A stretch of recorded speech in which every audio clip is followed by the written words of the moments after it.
बिस्मिल्लाहिर्रहमानिर्रहीम।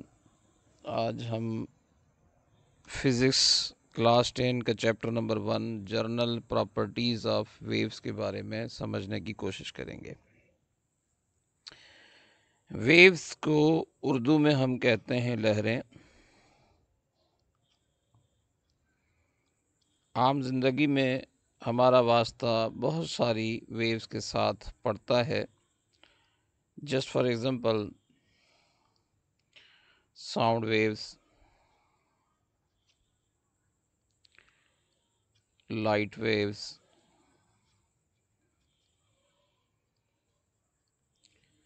Water waves,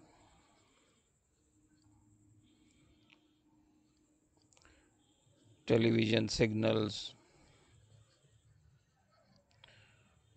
mobile phone के signals, ये सारी की सारी वेव्स हैं। इस चैप्टर में हम वेव्स की जर्नल प्रॉपर्टीज़ यानी बुनियादी जो खुसूसियात हैं उनको समझने की कोशिश करेंगे। अच्छा, वेव्स को समझने से पहले हम वेव्स के बारे में कुछ बुनियादी कॉन्सेप्ट्स हैं उनको पहले समझेंगे तो वेव्स को समझने में आसानी होगी। मिसाल के तौर पर सबसे पहले हमें पता होना चाहिए ओसिलेटरी मोशन। सॉरी, थोड़ी इसमें स्पेलिंग सही कर दूं। ओसिलेटरी मोशन या वाइब्रेटरी मोशन क्या होती है?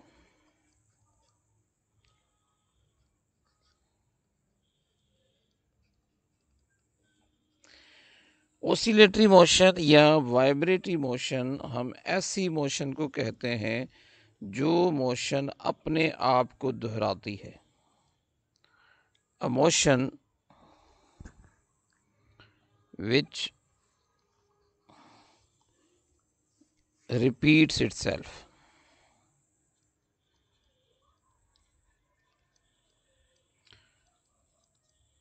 एक ऐसी मोशन जो अपने आप को दोहराती है, एक ही रास्ते पर बार बार मोशन होती रहती है, उसे कहते हैं हम ओसिलेटरी मोशन। मिसाल के तौर पर हम एक धागा लेते हैं, उसको किसी सपोर्ट के साथ बांधते हैं और उसके नीचे हम एक लोहे का छोटा सा या मेटल का छोटा सा बाल अटैच कर देते हैं। ये सेटअप कहलाता है सिंपल पेंडुलम।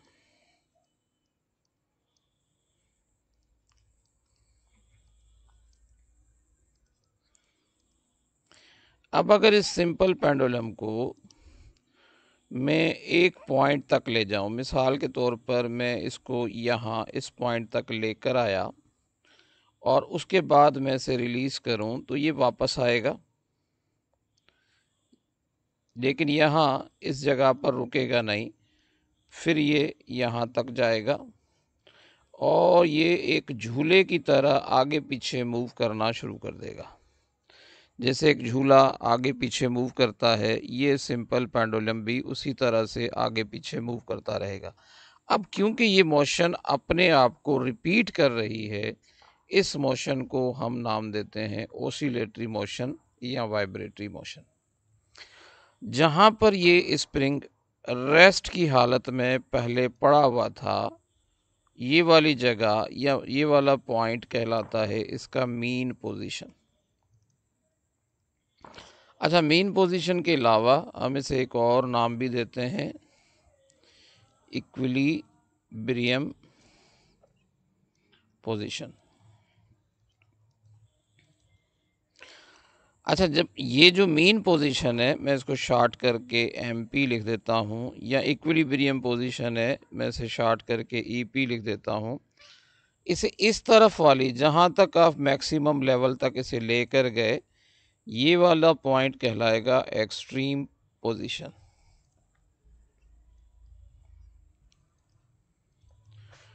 और ये वापस आएगा दोबारा मीन पोजीशन की तरफ और मीन पोजीशन से वापस ये दूसरी पोजीशन तक जाएगा। इसे भी हम नाम देंगे एक्सट्रीम पोजीशन। तो ये जो बॉब है ना, मीन पोजीशन के दरमियान एक्सट्रीम पोजीशंस के दरमियान मूव करता रहेगा जब तक कि फ्रिक्शन की वजह से इसकी मोशन रुक नहीं जाती। ये वाली मोशन क्योंकि अपने आप को रिपीट करती चली जा रही है, ये मोशन हम नाम देते हैं ओसिलेटरी मोशन। अब ओसिलेटरी मोशन के हवाले से कुछ कॉन्सेप्ट्स आपको पता होने चाहिए। अच्छा, ये मैं आपको इसलिए समझा रहा हूँ क्योंकि इन्हें समझे बगैर वेव्स का कॉन्सेप्ट समझना आसान नहीं है। जैसे मिसाल के तौर पर हमें एक चीज़ पहले समझनी चाहिए, टाइम पीरियड क्या है। बल्कि टाइम पीरियड से पहले हमें एक और चीज़ समझनी चाहिए, वाइब्रेशन क्या है या ओसिलेशन क्या है।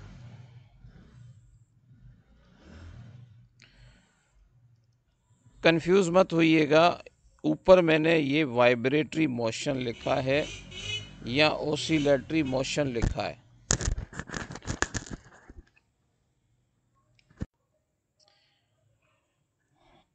देखें, ओसिलेटरी मोशन और वाइब्रेटरी मोशन, इसका मतलब एक मोशन है जो कि अपने आप को रिपीट करती है।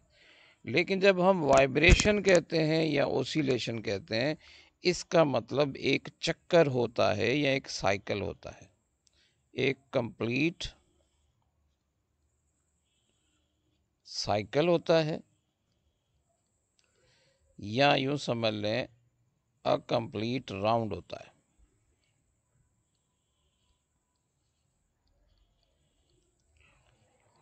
अब इसका मतलब क्या है, देखें, उसी एग्जांपल पर गौर करते हैं।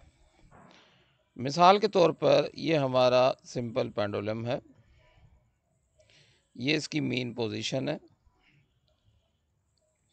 अच्छा, मैं इसे पॉइंट ए पर लेकर गया, यानी एक एक्सट्रीम पोजीशन पर लेकर गया, यहाँ से इसे उठाया और इससे फोर्स लगाकर पॉइंट ए पर ले गया। अच्छा, पॉइंट ए पर लेकर जाने के बाद मैंने इसे रिलीज़ किया, छोड़ दिया, तो जाहिर है ग्रेविटी से नीचे खींचेगी, ग्रेविटेशनल पुल की वजह से ये नीचे आएगा, लेकिन यहाँ ये मेन पोजीशन पर रुकेगा नहीं, इनर्शिया की वजह से ये आगे जाएगा। ये समझो पॉइंट बी तक आएगा, यहाँ तक। लेकिन जब पॉइंट बी तक आएगा तो जाहिर है इसकी हाइट बढ़ेगी, तो दोबारा इसे ग्रेविटी नीचे खींचेगी और ये दोबारा नीचे आएगा और इनर्शिया की वजह से दोबारा वापस ए तक आएगा। अब पॉइंट ए से लेकर इसका पॉइंट बी तक आना और फिर पॉइंट बी से वापस पॉइंट ए तक आना, ये एक पूरे का पूरा कंप्लीट साइकिल होगा या एक पूरे का पूरा कंप्लीट राउंड होगा। इस कंप्लीट साइकिल को या इस कंप्लीट राउंड को हम वन वाइब्रेशन बोलेंगे, एक वाइब्रेशन बोलेंगे या एक ओसिलेशन बोलेंगे।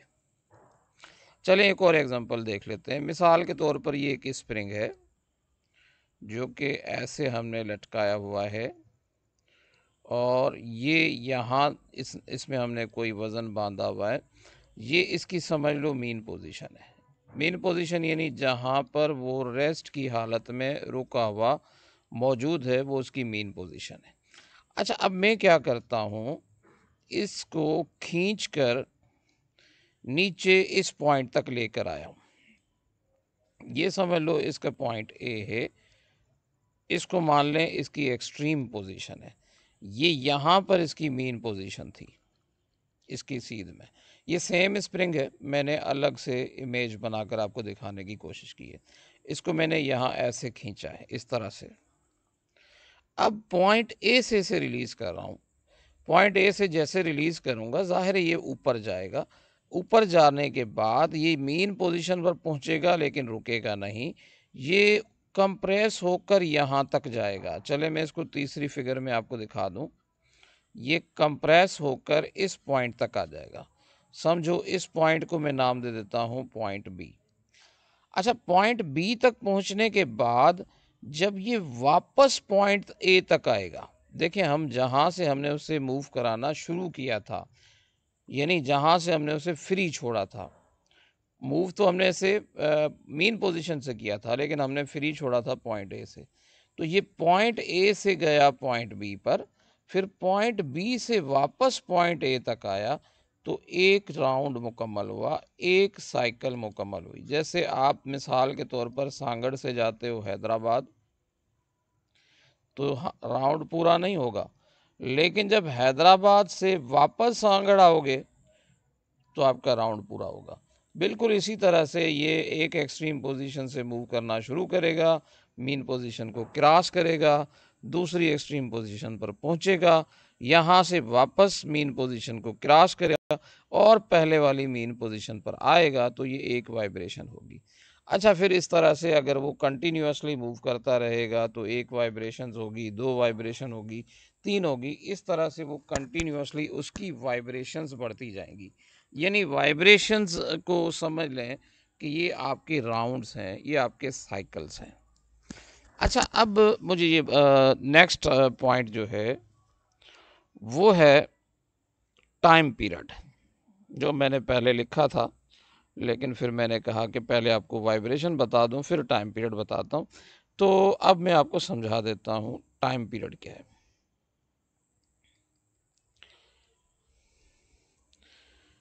ये दूसरा कॉन्सेप्ट है जो ज़रूरी है ऑसिलेशन के हवाले से, टाइम पीरियड। इसको हम कैपिटल टी से शो करेंगे, और क्योंकि ये टाइम है तो इसका यूनिट हम सेकंड में लेंगे। अच्छा, अब टाइम पीरियड होता क्या है? टाइम पीरियड का मतलब होता है time in which one vibration is completed।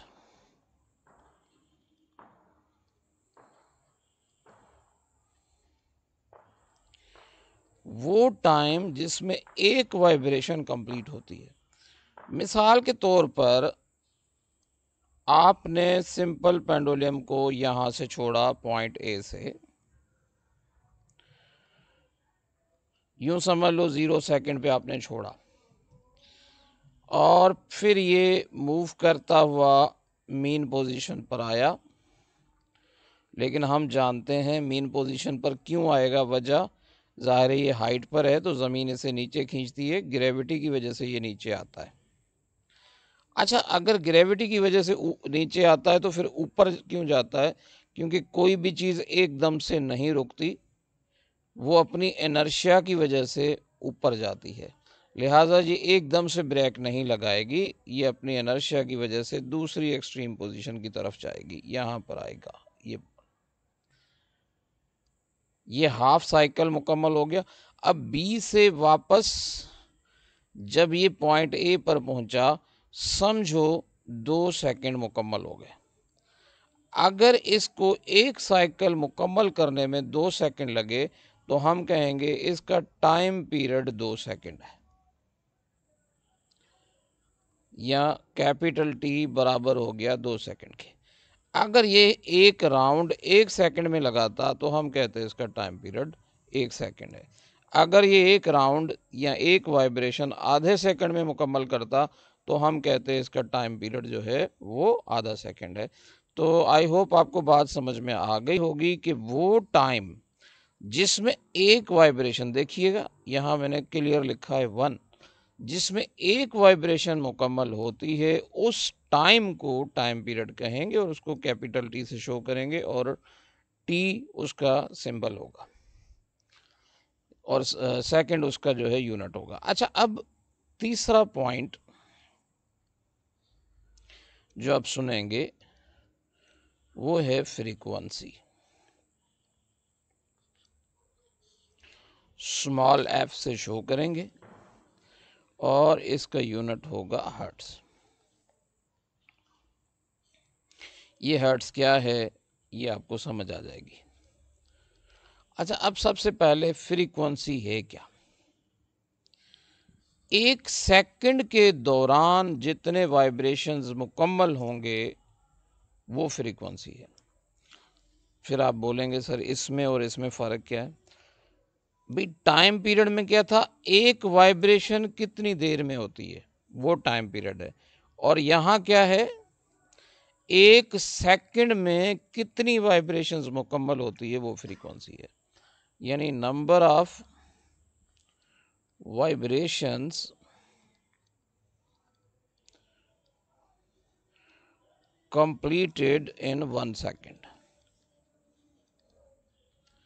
completed in 1 second। एक सेकंड टाइम गुजरे और उस एक सेकंड टाइम के दौरान एक वाइब्रेटिंग बॉडी जितनी वाइब्रेशंस मुकम्मल करेगा, जितने साइकिल मुकम्मल करेगा, जितने राउंड मुकम्मल करेगा, वो उसकी फ्रीक्वेंसी होगी। यानी फ़र्ज़ करो ये जो है सिंपल पेंडुलम है आपका, और ये समझ लो एक सेकंड में 5 राउंड मुकम्मल कर लेता है, 5 वाइब्रेशंस मुकम्मल करता है, तो इसकी फ्रीक्वेंसी 5 हर्ट्ज़ होगी। यानी हर्ट्ज़ से मुराद समझ लें number of vibrations completed in 1 second. तो ये फ्रीक्वेंसी भी आपको उम्मीद है समझ में आ गई होगी। फ्रीक्वेंसी और टाइम पीरियड का रिलेशन ये है कि फ्रीक्वेंसी बराबर होती है 1 टाइम पीरियड, और इसी को अगर रिवर्स करें तो टाइम पीरियड बराबर होता है 1 फ्रीक्वेंसी। यानी आपको टाइम पीरियड मालूम हो तो फ्रीक्वेंसी मालूम कर सकते हैं, फ्रीक्वेंसी मालूम हो तो टाइम पीरियड मालूम किया जा सकता है। अच्छा, एक और चौथी चीज़ आपको पहले आनी चाहिए वेव्स को समझने से पहले, वो है एम्पलीट्यूड।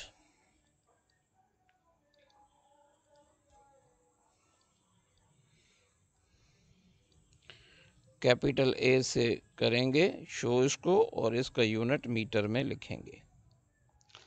कोई भी डिस्टेंस हो उसे मीटर में लिखते हैं। अच्छा, ये एम्पलीट्यूड क्या होता है? मीन पोजीशन से लेकर किसी भी एक्सट्रीम पोजीशन तक, ये आपकी मीन पोजीशन है, ये आपकी एक्सट्रीम पोजीशन। आप इस तरफ वाली एक्सट्रीम पोजीशन भी बोल सकते हो, उस तरफ वाली, इसलिए मैंने बोला किसी भी एक्सट्रीम पोजीशन तक। किसी भी एक्सट्रीम पोजीशन तक ये जो डिस्टेंस होता है, इस डिस्टेंस को कहा जाता है एम्पलीट्यूड।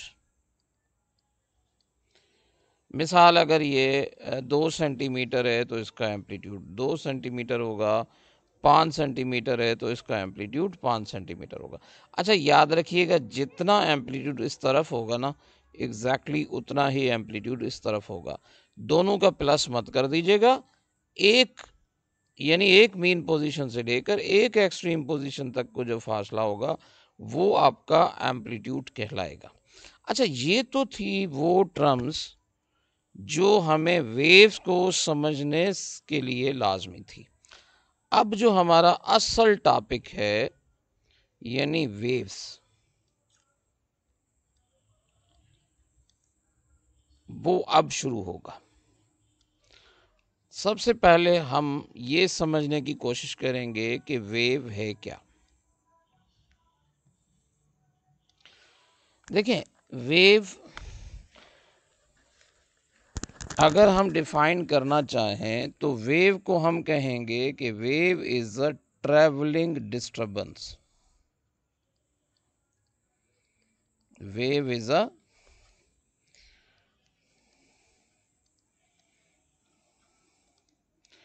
Travelling disturbance. पहला पॉइंट तो ये हो गया, वेव जो है एक ट्रैवलिंग डिस्टर्बेंस है।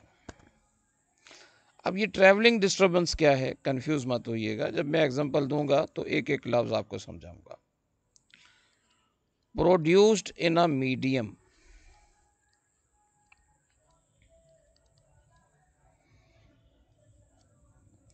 जो किस मीडियम में पैदा होती है।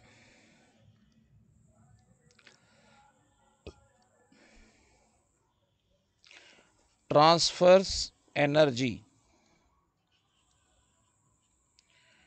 जो एनर्जी को ट्रांसफर करती है विदाउट ट्रांसफर ऑफ मटीरियल। लेकिन मटेरियल ट्रांसफर नहीं होता।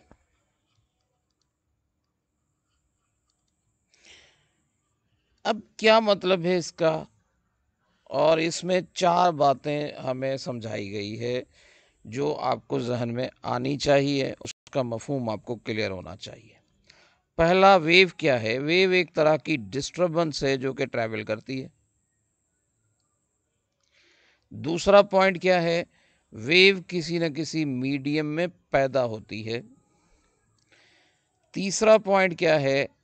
वेव एनर्जी की कैरियर है या एनर्जी को ट्रांसफर करती है। चौथा पॉइंट क्या है? विदाउट ट्रांसफर ऑफ मटेरियल, यानी इसमें मटेरियल ट्रांसफर नहीं होता। चले एक एग्जांपल से समझाता हूं। फर्ज करो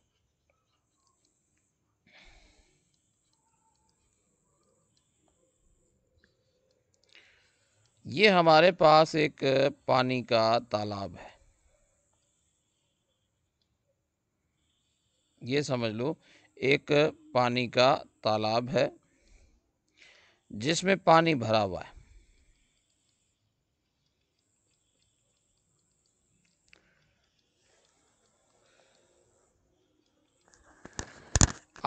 आप कोई पेंसिल लेते हैं या कोई लकड़ी लेते हैं या कोई पत्थर लेते हैं, उसके एक किनारे पर आप यहाँ पर फ़र्ज़ करो आप बैठे हैं और यहाँ पर एक लकड़ी है जो कि इसमें आप डिप करते हो, यानी ऐसे उस पानी के सरफेस में अंदर बाहर अप डाउन ऐसे मूव कराते हो, ऐसे अप डाउन इस तरह से मूव कराते हो।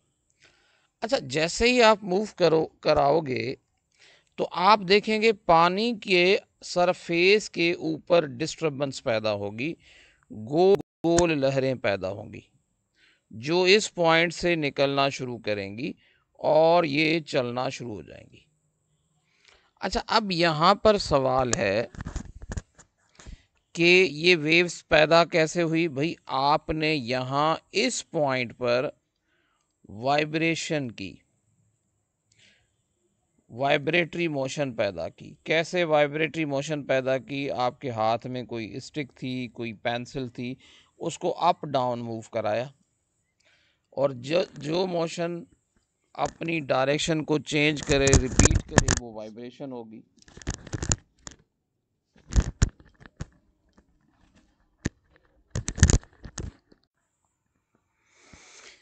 अच्छा, इस वाइब्रेशन के नतीजे में पानी के अंदर एक डिस्टरबेंस पैदा हुई। हमारी एक कंडीशन पूरी हो गई, पानी के अंदर एक डिस्टरबेंस पैदा हुई। अच्छा, ये पानी के अंदर जो डिस्टरबेंस पैदा हुई, क्या ये एक जगह रुकी हुई है? ये रुकी हुई नहीं है, बल्कि ट्रैवल कर रही है। तो हम समझ गए कि ये ट्रैवलिंग डिस्टरबेंस है। दूसरा कंडीशन क्या थी कि वो किसी मीडियम में पैदा होती है। अब यहाँ मीडियम क्या है भाई? यहाँ पर मीडियम आपका पानी है, वाटर जो है वो मीडियम है, यानी यहाँ पर मीडियम आपका पानी है। इस पानी के अंदर आपने वाइब्रेशन की, वाइब्रेशन पैदा की, किसी चीज़ को अंदर बाहर मूव कराया स्पीड के साथ, जिसके ज़रिए क्या पैदा हुई? ट्रैवलिंग डिस्टरबेंस पैदा हुई। अच्छा, ये ट्रैवलिंग डिस्टरबेंस क्या प्रोड्यूस करके ले जाएगी? ये एनर्जी को ट्रांसफ़र करेगी, यानी यहाँ से एनर्जी कहाँ से आई? ज़ाहिर है आपने इस जगह पर, इस पॉइंट पर किसी ऑब्जेक्ट को इन आउट किया तो उसमें एनर्जी तो इस्तेमाल करेंगे ना। हमने फिज़िक्स में 9th में पढ़ा था, किसी ऑब्जेक्ट पर आप फोर्स लगाएं और वो डिस्टेंस कवर करे तो मतलब वर्क होगा, और वर्क होगा तो एनर्जी पैदा होगी। तो यहाँ पर जो आप स्टिक, जो आप पेंसिल इसमें अप डाउन मूव कर रहे हैं, तो ज़ाहिर है वो मोशन में है तो उसमें एनर्जी लग रही है। वही एनर्जी शिफ्ट हो रही है पानी में और वो एनर्जी यहाँ से ट्रैवल करती हुई इस पॉइंट तक आएगी। अगर कोई यहाँ पर चीज़ पड़ी हुई है तो ये पानी जब इससे टकराएगा तो ये जो चीज़ है ये मूव करेगी। अब इस चीज़ को मूव कराने के लिए एनर्जी चाहिए। वो एनर्जी ज़ाहिर है पानी ने अपनी तरफ से नहीं दी है, वो एनर्जी यहाँ से शिफ्ट हुई है, इस पॉइंट से जो इस वेव के ज़रिए शिफ्ट होती हुई यहाँ पर पहुँची है। तो वेव्स का काम है एनर्जी को शिफ्ट करना। अच्छा, अब तीसरा पॉइंट क्या है, विदाउट ट्रांसफर ऑफ एनर्जी। आपको बज़ाहिर लगेगा कि ये जो पानी की लहरें बन रही है ना, इसमें पानी ट्रेवल करता हुआ आगे जा रहा है, लेकिन याद रखिएगा इसमें पानी ट्रेवल करता हुआ आगे नहीं जाता। हमें सिर्फ पानी ऐसा महसूस होता है कि आगे ट्रेवल कर रहा है। अच्छा, इसका सबूत क्या है? आप पानी के सरफेस के ऊपर कोई छोटा सा बाल रख लें, मिसाल के तौर पर ये बाल रख दिया मैंने। अच्छा, जब ये लहरें इधर से गुजरेंगी ना, तो आप देखेंगे कि ये बाल जो होगा ये just up and down move करेगा, यानी पानी के साथ आगे नहीं जाएगा, पानी के साथ आगे नहीं जाएगा, बल्कि इसी जगह पर, ये पॉइंट ए समझ लो, इसी पॉइंट पर जब जस्ट ये अप एंड डाउन मूव करेगा। इसका मतलब ये कि पानी के जो मॉलिक्यूल्स हैं वो आगे नहीं जा रहे, पानी के मॉलिक्यूल अपनी जगह पर हैं, सिर्फ वो एनर्जी को आगे भेज रहे हैं। अब बोलेंगे सर, अगर पानी आगे नहीं जा रहा तो फिर हमें महसूस तो ऐसा हो रहा है ना पानी आगे जा रहा है। ऐसा नहीं है, असल में यह है कि जब पहला लेयर वाटर का वाइब्रेट करता है, मूव करता है, तो ये अपनी मोशन की वजह से जो साथ वाले वाटर के मॉलिक्यूल है उनको मूव कराने लगता है, तो वो हरकत में आ जाते हैं। अच्छा, जब ये दूसरे लेयर वाले मॉलिक्यूल मूव करते हैं तो तीसरे लेयर वाले मॉलिक्यूल मूव करना शुरू कर देते हैं, फिर चौथे लेयर वाले मॉलिक्यूल मूव करना शुरू कर देते हैं। इस तरह से ये लेयर अपनी ही जगह पर, ये आगे नहीं जाते अपनी जगह छोड़कर, अपनी ही जगह पर just up and down move करना शुरू कर देते हैं, लेकिन इसके मोशन की वजह से उसका अगला लेयर मोशन में आ जाता है, जिसकी वजह से हमें ऐसा फील हो रहा होता है जैसे ये लेयर आगे ट्रैवल करते हुए जा रहे हैं, लेकिन हकीकत में वो उसी जगह पर रुके हुए होते हैं।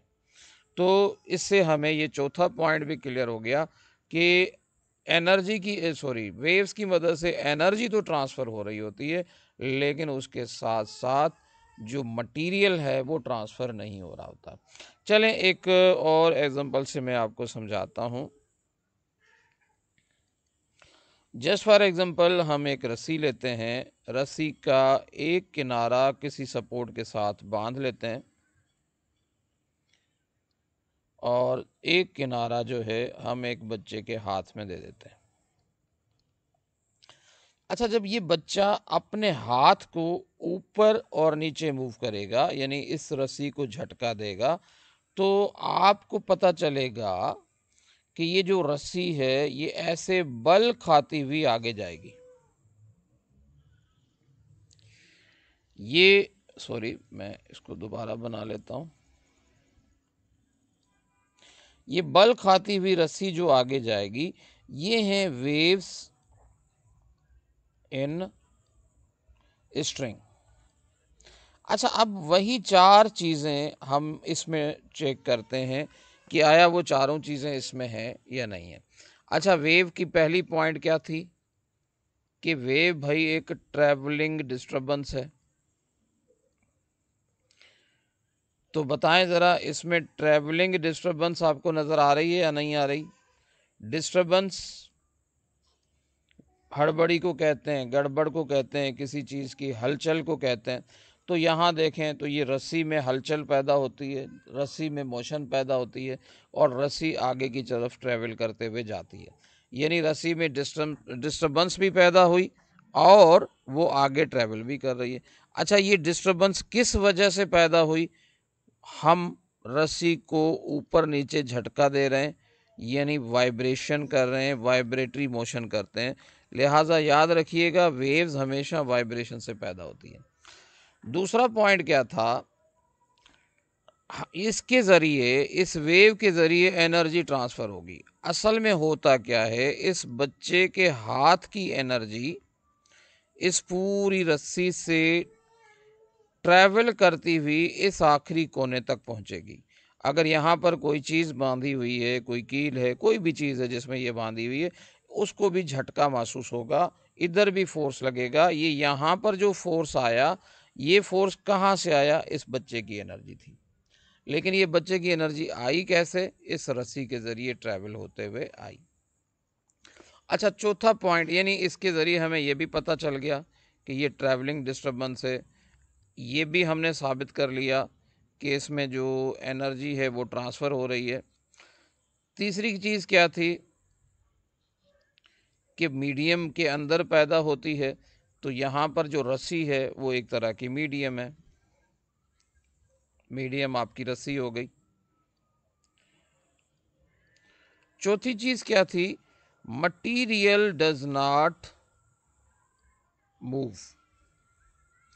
मटीरियल जो है ना आगे मूव नहीं करता, वैसे मूव करता है, अप डाउन मूव करता है, आगे मूव नहीं करता। Material does not move. अच्छा, इसको चेक कैसे करें? आप ऐसे करें, कोई कलर वाली टैप लें और इतने टुकड़े पर जो है ना उसको वो टैप चढ़ा दें। अब अगर ये रस्सी बल खाती हुई आगे जा रही है तो ये कलर भी आगे जाना चाहिए। लेकिन जब आप थोड़ा सा गौर करेंगे ना तो आपको पता चलेगा कि ये कलर जो है यहाँ पर जस्ट आपको ऊपर नीचे होते हुए दिखाई देगा, वो इस रस्सी के साथ आगे ट्रैवल करता हुआ दिखाई नहीं देगा। जिससे ये क्लियर कट बात समझ में आ जाती है कि एनर्जी तो आगे शिफ्ट हो रही है। बच्चे की एनर्जी जो है वो तो इस मीडियम के ज़रिए, स्ट्रिंग के ज़रिए आगे शिफ्ट हो रही है, लेकिन जो रस्सी का मटेरियल है, रस्सी के जो पार्टिकल हैं वो आगे शिफ्ट नहीं हो रहे। चलें एक तीसरी एग्जांपल जो आपके बुक में है वो है, चलें जी, तीसरी एग्जांपल जो है ना वो है आपकी स्लिंकी स्प्रिंग की। अच्छा, ये स्लिंकी स्प्रिंग क्या है? ये प्लास्टिक का बना हुआ एक स्प्रिंग की तरह ऐसे गोल सा लच्छा है। आप गूगल में सर्च करें तो आपको पता चल जाएगा कोई स्लिंकी स्प्रिंग किस शेप का होता है, तो आपको नज़र आएगा कोई स्लिंकी स्प्रिंग जो है वो इस शेप का होता है। ये भी यहाँ पर तस्वीर बन नहीं रही, मैं कोशिश करता हूँ। ये स्लिंग की स्प्रिंग कुछ इस शेप का होता है या इस तरह का होता है। अच्छा, अगर आप इसको भी मूव कराएं तो ये जो स्प्रिंग है ना इसके अंदर भी ये लहरें पैदा हो जाती हैं कुछ इस तरह से। आप इसमें ऐसे लहरें भी पैदा कर सकते हैं, या फिर आप इसमें अगर आप इसको ऐसे फर्ज करो एक टेबल पर ये स्लिंग की स्प्रिंग पड़ा हुआ है और आप इसे खींचकर छोड़ देते हैं, तो ये जो स्लिंग की स्प्रिंग है वो भी पहले कंप्रेस होगा, फिर स्ट्रेच होगा, यानी ये आगे पीछे मूव करेगा।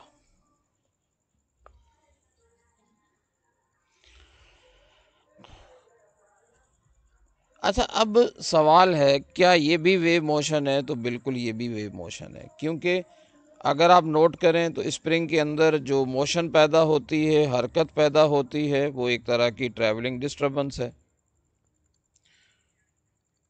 और वेव्स के लिए कंडीशन है कि वो किसी मीडियम में पैदा होती हैं। याद रखिएगा, ज़रूरी नहीं कि वो मीडियम में ट्रैवल करे। मिसाल के तौर पर लाइट वेव्स हैं, वो पैदा तो सूरज में होती हैं या बल्ब के अंदर होती हैं, यानी उनकी मीडियम मौजूद होती है, लेकिन वो ट्रैवल स्पेस के अंदर से भी कर सकती हैं। वेव्स जो है मीडियम में भी ट्रैवल कर सकती हैं, मीडियम के बगैर भी ट्रैवल कर सकती हैं, लेकिन वो पैदा किसी न किसी मीडियम में होंगी। तो यहाँ पर जो मीडियम है वो खुद स्लिंकी स्प्रिंग है। अच्छा, इसमें एनर्जी ट्रांसफ़र हो रही है जी, एनर्जी ट्रांसफ़र हो रही है। आप देखें, ये इसमें मोशन एक किनारे से पैदा होती है और वो आखिरी किनारे तक जाती है।